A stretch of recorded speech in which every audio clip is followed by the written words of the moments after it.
शहजादा फैसल को एक साजिश में गद्दारी का इल्जाम लगाकर कैद कर लिया गया और कुछ ही दिनों बाद उनकी मौत की खबर फैला दी गई। मगर सच कुछ और था।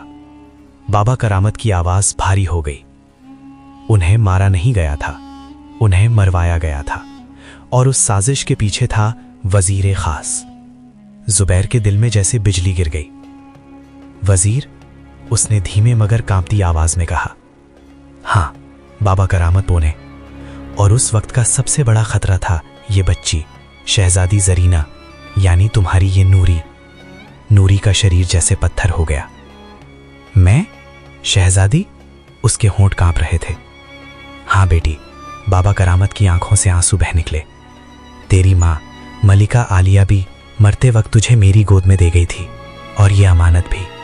उन्होंने उस कागज की तरफ इशारा किया और मुझसे कहा था कि चाहे कुछ भी हो जाए, इसे जिंदा रखना, छुपा कर रखना, जब तक सही वक्त ना आ जाए। कमरे में सन्नाटा छा गया। सिर्फ जलती हुई आग की हल्की सी आवाज आ रही थी। जुबैर की सांसें तेज हो चुकी थीं। उसके दिमाग में सब कुछ घूमने लगा। महल, वजीर, साजिश, नूरी और उसका अपना बाप सुल्तान मंसूर। अगर ये सच है, जुबैर ने धीरे से कहा, तो मतलब तख्त की असली वारिस यही है। बाबा करामत में बात पूरी की। नूरी पीछे हट गई। नहीं नहीं, ये नहीं हो सकता। मैं तो बस एक गरीब लड़की हूं।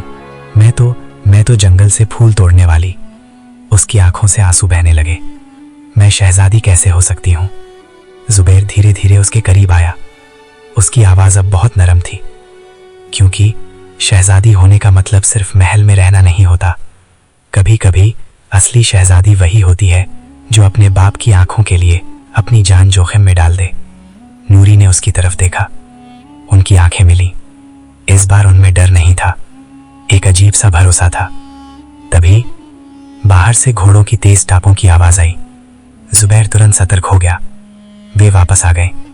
उसने तलवार पकड़ते हुए कहा। बाबा करामत ने गहरी सांस ली। अब वक्त आ गया है सच सामने आने का। नूरी के हाथ में अभी भी वो लॉकेट था। उसने कांपते हाथों से उसे खोला। अंदर एक छोटी सी तस्वीर थी, एक शाही जोड़ा और उनकी गोद में एक नन्ही बच्ची। तस्वीर के नीचे खुदा था, शहजादी जरीना बिन्त फैसल। नूरी की आंखों से आंसू बह निकले।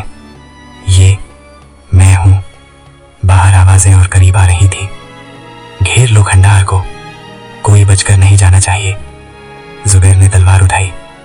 उसकी आंखों में अब कोई झिझक नहीं थी। आज फैसला होगा, या तो सच जिंदा रहेगा या हम